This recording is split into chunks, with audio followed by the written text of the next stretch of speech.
And this could be over in a blink of an eye. Each frame, they've been dishing. Both breaks have been phenomenal. And this really is, I mean, you say like Titanic battles, but it really could well be. Chris Melling was playing so quickly that we had to move the schedule forward. He was taking no time whatsoever with his previous matches. Didn't have the best start to the weekend. Came into this weekend vying for the number 1 spot. He was a bit of a long shot for it. Tom Cousins and Stevie Dempsey well ahead of him in the rankings, but he was still in with a mathematical chance. Early exit in Pro Series 9, but hasn't he turned things around in this event? Yeah, he's been fantastic all day today. He lost to Jimmy Carney in the first event, very early doors. He didn't want to have a double bubble of that sort of thing, and he dusted himself down. He's come back in his second event. He really does mean business. He's been in fantastic potted form. And like you said, he was playing. I mean, I was on comms for that match. He went in, I think it was 17 minutes against Cole Bedford. It was ridiculous. And Cole missed one ball. Never had a chance. It's just, he's relentless. A little bit scrappy in his last game, but still got through it. Always a crowd favourite, and precisely because of that kind of quick attacking play, he kind of plays the game like everybody wishes they could. Not always pinpoint position, but just unbelievable shot making ability and unbelievable knowledge of the game. The only reason you can play that quickly is if you see things very instinctively. That's right.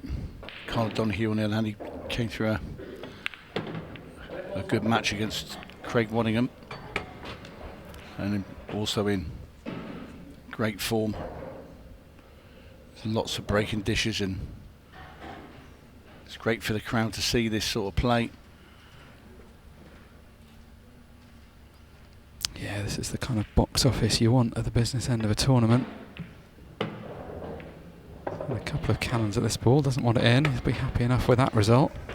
Well, if it had gone in, it wasn't a massive danger, but it's obviously better if it's just stayed out there. It just makes his life a little bit easier.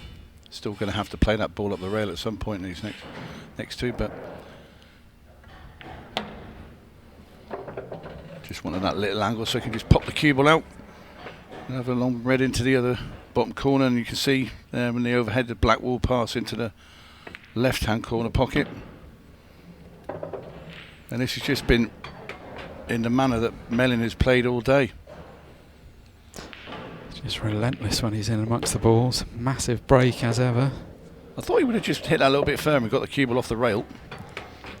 That's how bad it is. I'm having to criticise those little shots now. Well, did his best to miss it. That would have been a talking point, but it does struggle into the pocket.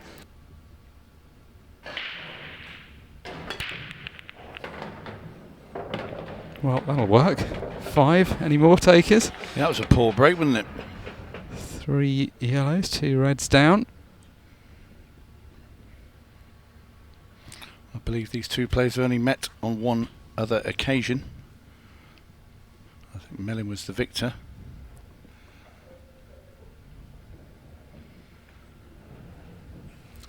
Yeah, not too many people have a positive record against Chris. Don't think this frame's going to take very long. Balls spread far and wide, the few that are still remaining on the table.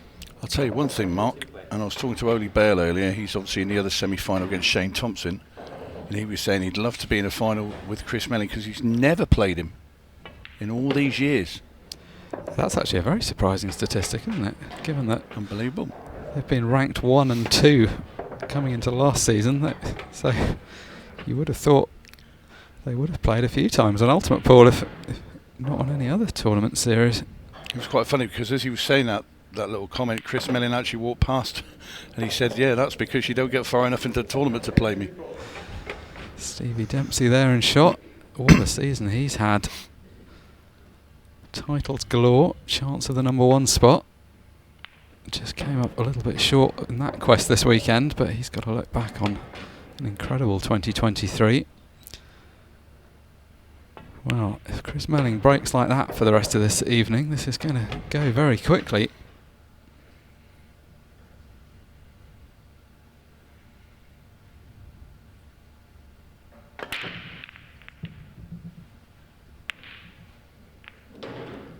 But unfortunately, that's exactly what he has done. It's a slightly more congested layout than the last one, but he's come up dry, so it's Melling out the table.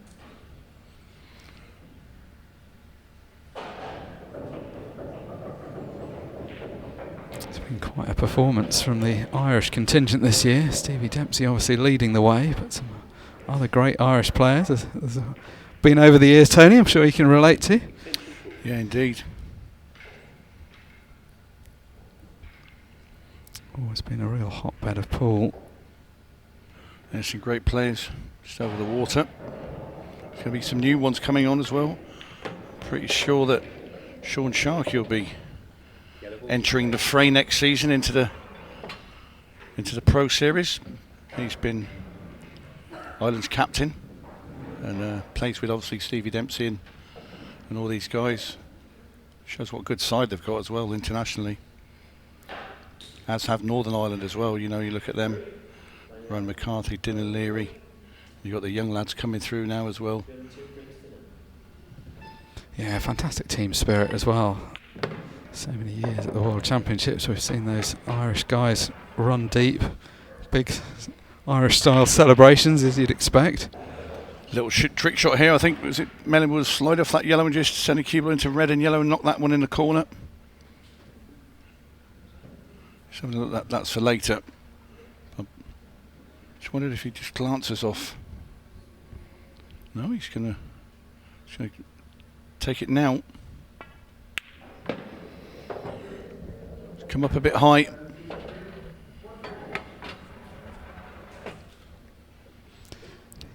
Yeah, I think he should have played it. He's up the top of the table then. He could have just skimmed off the first yellow.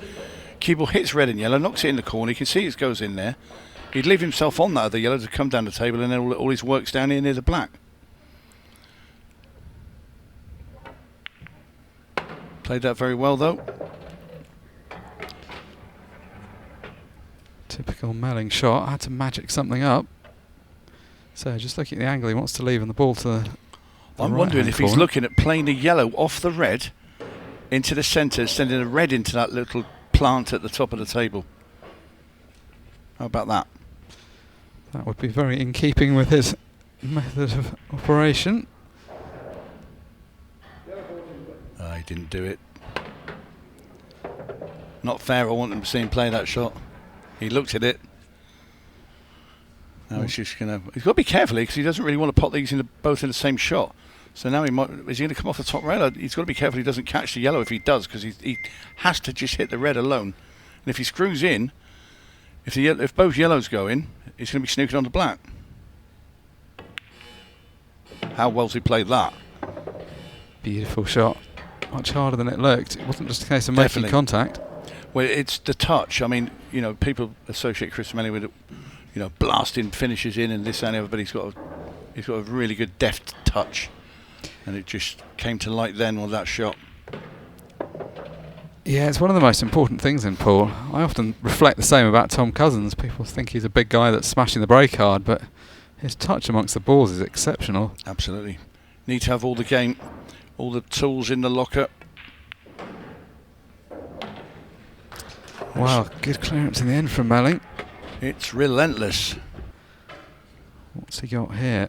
He just stood up again. He just wasn't happy when he first cued down.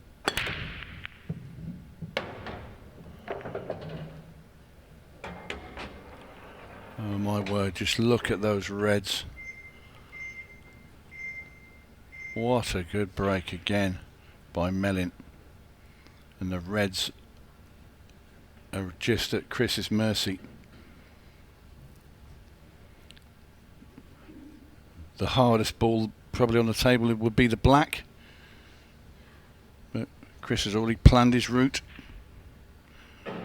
Could probably use one of the reds down there to maybe nudge it out. I mean, he can get on it. I mean, he can play up into the top left-hand corner, yes, of course. And also, if he got to the side rail, middle, and the other corner are available, there's plenty of reds just to get on that black as well. So he might not even bother. I mean, he's obviously feeling confident. He's not going to be fazed by a black length of the table. No, I mean, he just plays like the balls are over the pocket regardless of where they are. Yeah, and the pace is getting a bit quicker now as well. Yeah, this is starting to feel like one of those ones that almost starts looking like a practice session after a while. He just kind of glides around the table. Well, if he gets this finish, he's over halfway there. Over halfway there and only 10 minutes. He didn't knock it out enough there. He wanted this black ball to come out enough so he could just plonk it into that left-hand middle, and he can't. So he's in a similar situation than he was before. So I think he just pots these and then just gets on the black now. He's not going to try and attempt to move it again, surely. No need from this position unless some angle presents itself. Certainly from where he is, there's no need.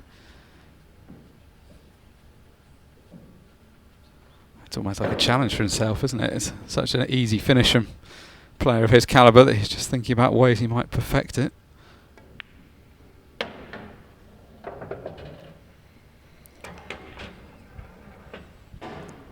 Well, the crowd are enjoying it, I'm sure. I don't know if Karl Donahue's in that camp as he sits in his chair having to watch this.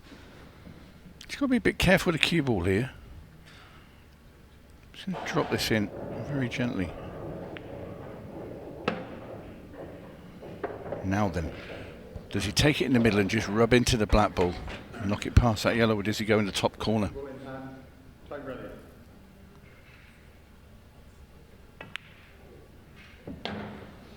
Brilliant shot. Exquisite. The Melling masterclass continues. 11 minutes played. 4-0 now. We hear from the other table that Amy missed that double, so Marion back at the table in that ladies match. Can Karl Donahue stay at the table in this match? Well, his break was brilliant against Wadding. I mean, it was just fantastic, but it's just completely gone. There's no way he's hit it with the same power than he was earlier today. He's taken something off it, or it's just because he's a bit dejected, but he's not there, is it, Mark? No, and it's just so dejecting, isn't it? He just knows that as soon as he lets Chris to the table, he's so likely to clear up. Although, as it happens, he's actually left this as good as he could from his perspective, in that he hasn't left anything easy to go after as a starter. But then I don't know if Chris needs anything easy to go after. No, he doesn't. It doesn't matter where the ball is on the table, it's still going in. Does that red go into the top left-hand corner? Because he's got a slight angle. He could just bump that other red off the cushion if it does. Looks a bit tight. I know there wasn't much pressure on that opening pot, but how well does Chris hit that? He'll be playing to just kick into this red half ball and knock it off the rail. He wants to sit on it as well in the middle if it's possible. Yeah, if he gets this out, this frame is wide open. He still can get the red that's just to the left of the blue spot. It's a thin cut though. He's a bit annoyed there because he felt that he could control that nudge out off the rail and beyond that into the middle, and he didn't quite do it. So you're going to have to come with the thin cut.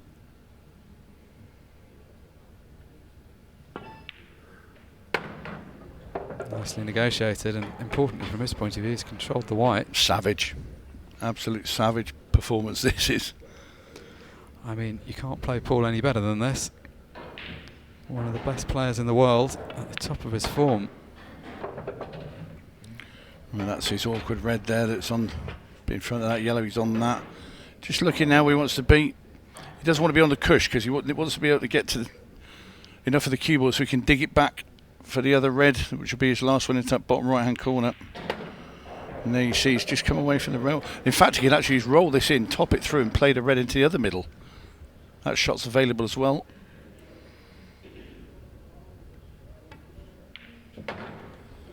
That's precisely what he's done. He felt that was easier. It was easy to get to the black from this, so he can use the yellow that's on that side rail as a buffer to hold the cue ball as well, Mark. Yeah, this has again just been perfect, hasn't it? He's played some good shots in this frame. Good opening pot. Had to come with a difficult thin cut in the middle, and the Melling train continues. I don't think it's a train at the moment. It's more like a juggernaut.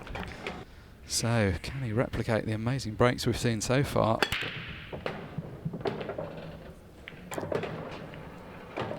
Well, this is becoming obscene.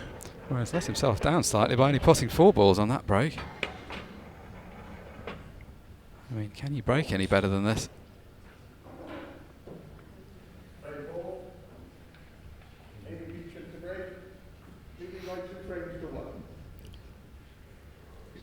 Not as clean a split as some of the earlier ones, but it's only that yellow that's at the left-hand side. If he pots this, he could play it with side here and maybe kick into it. No, he's not bothered with it. He's coming down the table. Can he play yellow off red? That's what he might be looking at. Play this yellow off the red into the bottom left-hand corner, frees up that other yellow, and everything is tappings. Well, this is just absurd. Karl Donahue's just sitting there wondering what on earth he has to do to get to the table. Well, I'll tell you what he has to do. He has to go and get his chair and hit Chris Melling over the head with it. That's the only way he's getting to the table. He's potentially only going to have one more shot left. It's going to be Karl's break in the next frame if it comes to that, but he's not having any luck off the break so far. Another good shot from Melling. Well, black goes in the bottom left-hand corner, also into the middle on the right. He's just going to have his pick of pocket, and it's going to be the corner. He'll just put this straight now. Cue ball off the bottom rail. Thank you very much. Frame number 6. Well, this is getting ridiculous now. We've seen some good pool played over the course of the weekend, but none better than this. What an important break this is. This could so easily be his last shot if he doesn't make a ball off this break. Not the cue ball. Oh. Well, it almost was the cue ball, and it is the cue ball. Can you believe it? Karl Donahue, he's potted 2 balls, and out of nowhere the cue ball's got bumped in. Almost went in top right and has finished going in top left. Well, the wings have certainly come off. Oh, this is Karl Donahue. Unlucky. And he looks like he's going to crash and burn. Can Melling complete the perfect run and do 7 in a row without Donahue playing a shot? He's been very, very lucky. You've got to say it. You know, it's very similar to the Cole Bedford match, where Cole missed 1 ball in the entire game and was on the wrong end of a 7-0. And a Donahue, well, it's just nothing from the break. He's had no chance. Even those last 2 shots, it's a beautiful touch. Flicked the yellow out the way and landed on the red.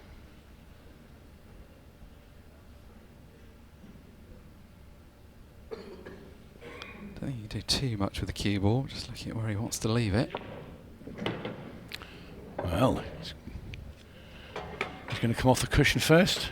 There he is. Look, he's just putting what contact he wants to make with this red. So he's going to hit cushion first. Try and cut this red in to that corner. That's where he wants to hit. Seen this mannerism a few times where he comes Try and round get your felt tip pen and just put the mark there. Don't think we can think quickly enough to illustrate this on the screen. Well, made that one a little bit straight. Yeah, the only potential saving grace for Karl Donahue here is that if Chris just rolls this ball in, he's going to have the wrong angle on the red to get up for the black. What about if he screws back with left-hand side into that side rail, spins the cue ball towards where that yellow is? Maybe a bit extravagant, even for Chris. Oh my word, he's got the angle, has he? Has he managed to manufacture this angle to force the cue ball through? He's going to have to play one more good shot here. Well, he doesn't look disappointed, so if he is, he's just going to make sure he misses that yellow. There you see, he's putting just above the middle on it. He's just going to punch it past that yellow. Brilliant shot. Absolutely brilliant. This has been simply remarkable stuff from Chris Melling. The quality of play here as he pots the 8 ball along the rail. Karl Donahue can do nothing other than offer his hand to Chris Melling in congratulations. That has been a simply phenomenal performance. 7-0 in absolutely no time at all.